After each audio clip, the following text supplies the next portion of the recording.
Hello friends, myself Chetan Bhagat. Today we learn standard 10th English medium maths. So first of all you have to examine 80 marks.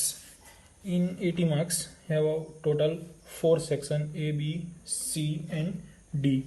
So section A is equal to 16 marks. So all are VSQ questions. Section B 20 marks, all 2 marks questions. Section C 24 marks all questions 3 marks and section D last section जो है वो आपका 20 marks का होगा. यहाँ पे 16 only 1 marks पर question. It means all are VSQ, blanks, MCQ all included in questions. In section B 2 mark question ask and section C 3 mark question and last section 4 marks questions. So today in this lecture we have to discuss about 1 mark questions and 4 mark questions. In next day we have to discuss section B and then next day we have to discuss section C. So today have to section A and section D. अब बात करते हैं section A में. Section A यानी कि VSQ questions. तो किस type के क्वेश्चन आ सकते हैं? In chapter number 1 you have to give previous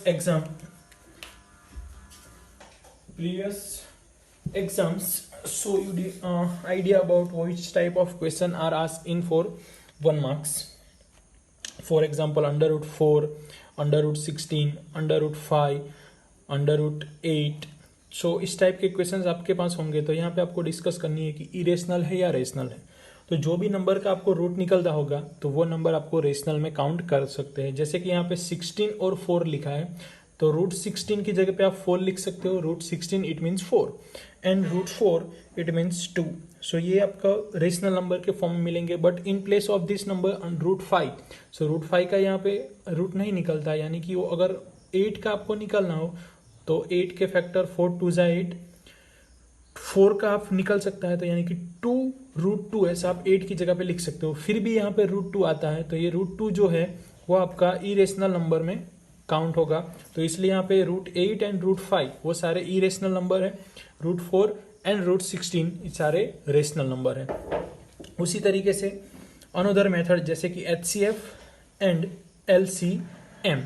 तो 2 number like prime number 11 and 13. तो ये जो 11 और 13 में उसके फैक्टर करेंगे तो 11 1 जा 1 एंड 13 1 जा 1, 13 1 जा 13. तो इस तरह से ओनली 2 फैक्टर आएंगे 11 इंटू 1 एंड 13 इंटू 1. तो ये दोनों फैक्टर में HCF यानी कि कॉमन. तो इनमें कुछ भी कॉमन नहीं है. यानी कि जब भी प्राइम नंबर होंगे तो उसका HCF जो आएगा वो ऑलवेज 1 आएगा. और other than prime number it means like 2 16 11 दोनों के बीच में कोई कॉमन फैक्टर नहीं होगा तो आपको आंसर 1 लिखना है. ये HCF की बात हुई. और LCM यानी कि प्रोडक्ट ऑफ और मल्टीप्लीकेशन ऑफ ऑल फैक्टर्स. तो यहाँ पे 11 इंटू 13 इंटू 1 इंटू 1. तो ये आपका आंसर LCM का होगा. तो ये चैप्टर नंबर 1 में आपको इतना आ सकता है. उसी तरीके से चैप्टर नंबर 2 में आप ग्राफ की बात करते हैं. तो इस तरह से आपको अगर ग्राफ दिया जाता है तो ये ग्राफ कितने पॉइंट पे इंटरसेक्ट करता है एक्स एक्सिस को, ये आपका उसके नंबर ऑफ 0 ये आपका आंसर होगा. तो यहाँ पे first 1 2 and 3. So total 3 points are intersect on X axis. So इस तरह से ये जो नंबर ऑफ 0 होंगे ये ग्राफ के वो आंसर आएगा आपका 3. उसके बाद sum of 0 minus b by a, product of 0 c by a. तो ये only for quadratic polynomial.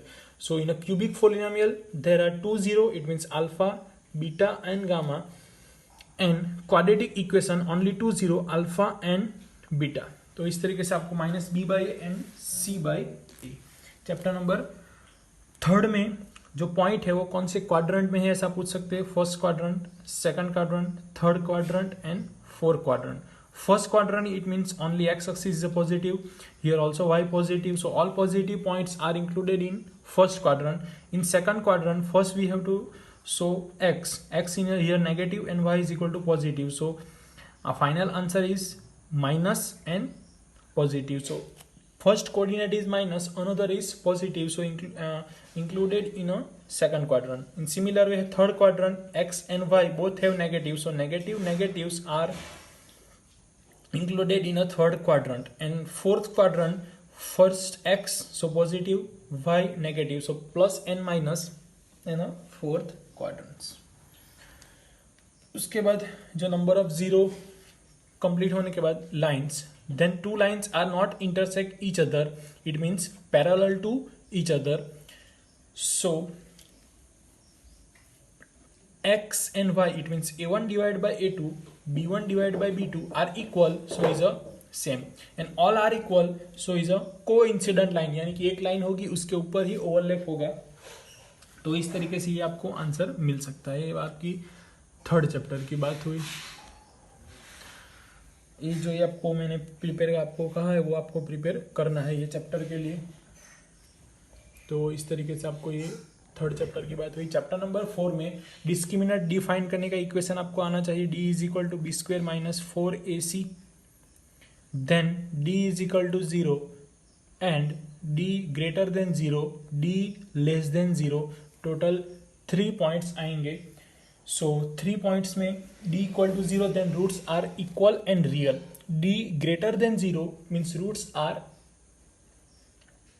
Equals not equal and reals, इनके आपको दो रूट्स मिलेंगे, दोनों की वैल्यू डिफरेंट होगी। देन डी लेस देन 0 यानी कि roots are not possible, not exist, ऐसा आप बोल सकते हो। ये चैप्टर नंबर 4 में आपको ये पॉइंट रिमेंबर रखना है। चैप्टर नंबर 5 में आपको ए डी एन यानी कि इक्वेशन है आपका A N is equal to A plus N minus 1 into D. तो उसमें ए एन यानी कि एन टर्म, ए यानी कि फर्स्ट टर्म, n यानी कि number of term, and d it means common difference. So suppose 2, 6, 10, 14, 18, 22 इस तरीके से आपको सीरीज देखने को मिलेगी।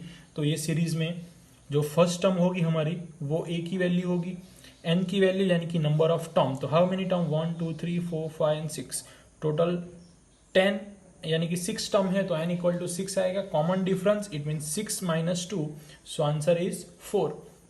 So here common difference it means जो आगे की टर्म होगी वो डिवाइड बाय पीछे की टर्म। तो इस तरह से आपको ये टर्म के डिफरेंस लेने हैं। तो ये आपको en का इक्वेशन हुआ। उसी तरीके से sn इज इक्वल टू, दो इक्वेशन है sn के। तो first equation n by 2 2a plus n minus 1 into D,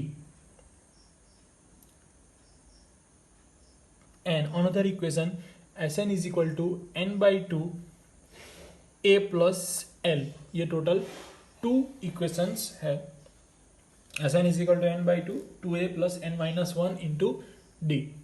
तो यहाँ पे a is mean first term, so जैसे कि आगे की इक्वेशन में देखा n, तो वो भी आपको पता है number of term, d it means common difference, and a here new term is l। l को आप लास्ट टर्म बोल सकते हो या फिर A N is also similar to A N, यानी कि L means A N and also you can say that last term of A P. And S N is use for sum of N term. तो आपको जितनी भी term दी जाती है उसका सभी टर्म का सम करना हो तो आपको आंसर आता है S N and A N. तो ए एन यानी कि नंबर ऑफ टर्म, जैसे कि यहाँ पे 6 नंबर की कौन सी टर्म है, 11 नंबर की कौन सी टर्म है, तो ऐसा कॉन्सेप्ट आपको फाइंड करना हो तो आपको ये ए एन के फॉर्मूलाज देखने चाहिए। उसके बाद चैप्टर नंबर 7 में एक लाइन होगी, यहाँ पे मिड पॉइंट होगा, जैसे कि ए और बी है, मिड पॉइंट अगर सी है तो ये दोनों पार्ट्स इक्वल होंगे। तो ये कोएफिशिएंट को x1 y1 बोलेंगे, यहाँ पे x2 y2 बोलेंगे। तो आप यहाँ से लर्न कर सकते हो। मिड पॉइंट के कोऑर्डिनेट आपको फाइंड करने हो तो एक्स वाई कहलाएगा, यानी कि एक्स एक्स का एडिशन। तो मिड पॉइंट का इक्वेशन आएगा x1 plus x2 divide by 2, y1 plus y2 divide by 2। ये बात हुई मिड पॉइंट की। उसके बाद section formula, it means this point are not a mid point, so divide into 2 different ratio like 1:2, 2:3, but not equal ratio, divide by 2, not equal ratio. So उसके लिए equation है m1x2 plus m2x1 divide by m1 plus m2, then m1y2 plus m2y1 divide by m1 plus m2।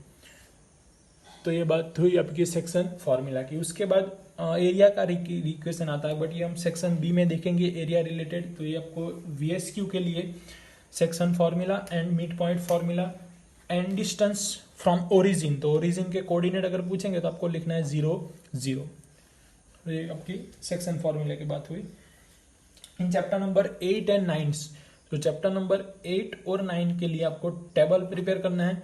Table में 0 degree, 45 degree, 30 degree, 60 degree, 90 degree and sine, cos, sec, cosec, tan, cot, ये total 6 trigonometric ratio है, उसकी values आपको आनी चाहिए। तो ये आपको एक प्रिपरेशन करनी है। And chapter number 15, so chapter number 15 is a probability. So general probability की जो वैल्यू होती है वो 0 हो सकती है, 1 हो सकती है और 0 और 1 के बीच में हो सकती है। तो 0 एंड 0 से ज़्यादा, प्लस 1 और 1 से मिनिमम, यानी कि प्रोबेबिलिटी का आंसर 0 आ सकता है, 1 आ सकता है और 0 और 1 के बीच की वैल्यू आ सकती है। अब 0 कब आ सकता है? तो event are not possible, so probability of this event is 0। And event are sure event, certain event, universal truth. So this type of statement you can see in exam. So you can write probability of this statement is 1. उसके बाद square के equation, यानी कि sine square theta plus cos square theta is equal to 1, 1 plus tan square is equal to sec square, 1 plus cosec 1 plus cot square is equal to cosec square. तो ये जो सारे equation है कि square के वो रिमेंबर रखने हैं। उसके बाद पाइथागोरस थ्योरम रिमेंबर रखना है।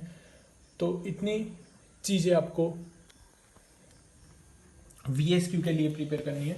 अब बात करते हैं section D. So section D में फर्स्ट आपको जो चैप्टर लर्न करने हैं वो chapter number 3rd chapter, 4th chapter. Third chapter और 4th चैप्टर में आपको ओनली 2 चैप्टर के बारे में डिस्कस करनी है।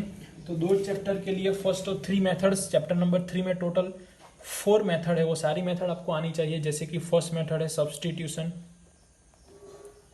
Substitution method, next cross multiplication, तो वो बाद में आती है, पहले सब्सटीट्यूशन, एलिमिनेशन मेथड,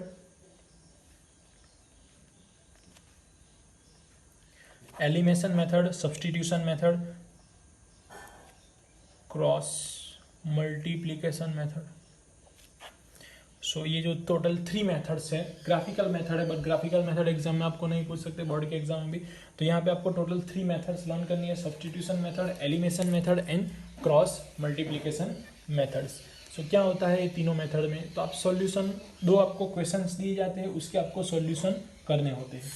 तो ये तीनों मेथड अपने डिटेल में हमने स्टडी की है। तो आप यूट्यूब चैनल से चैप्टर नंबर 3 के 3 वीडियो रिवाइज कर सकते हो फिर से। अगर आपको ये 3 मेथड में प्रॉब्लम है तो 3 मेथड्स के वीडियो कंटिन्यू वीडियो जब रखे चैप्टर नंबर 3 उसमें प्रेजेंस है, तो वहाँ से आप कलेक्ट करके उसकी प्रैक्टिस कर सकते हो। टोटल 3 मेथड में से आपको कोई भी मेथड पूछेंगे, टोटल 5 सम आते हैं। सेक्शन डी में टोटल 5 क्वेश्चन आएंगे। 5 क्वेश्चन में से 3 क्वेश्चन चैप्टर नंबर 3 के होंगे और 2 क्वेश्चन चैप्टर नंबर 4 के होंगे। तो चैप्टर नंबर 4 के लिए आपको 2 क्वेश्चंस आएंगे और चैप्टर नंबर 3 में से 3 क्वेश्चंस आएंगे। तो ऐसा भी हो सकता है पर मेथड के आपको सभी क्वेश्चंस पूछे जाए, या तो फिर डिफरेंट, जैसे कि 3 पॉइंट एक्सरसाइज 3.4 है जो लास्ट एक्सरसाइज है, उसमें से ऐसी लॉन्ग मेथड है तो वहाँ से भी आपको पूछ सकते हैं। जैसे कि एज्यूम करना 1/x + 1 divide by 1/y + 1 equal to 1 and 1/x - 1 plus 2/y + 1 equal to 8, ऐसा हुआ। तो आप देख रहे हो यहाँ पे x - 1 y + 1 दोनों सेम है, तो उसकी जगह पे आपको क्या एज्यूम करना है? a एज्यूम कर लो, b एज्यूम कर लो, 1 इक्वल टू b, तो आगे आप सॉल्व करके ये कंप्लीट कर सकते हो। तो ये बात हुई आपकी चैप्टर नंबर 3 की। अब चैप्टर नंबर 4 के लिए जो मेथड है वो एक तो कंपलसरी आपकी फिक्स मेथड है, completing square method. Completing square method, तो वो मेथड भी हमने रखी है। तो ये मेथड आपको प्रिपेयर करनी है। ये मेथड में पहले आपको x का कोएफिशिएंट होगा, जैसे कि आपके पास क्वेश्चन है 2x² + x + 1, ऐसा क्वेश्चन है आपके पास। तो पहले तो x का जो कोएफिशिएंट है वो रिमूव करना है आपको। तो x का कोएफिशिएंट कुछ भी नहीं होना चाहिए, तो पहले ये रिमूव करोगे।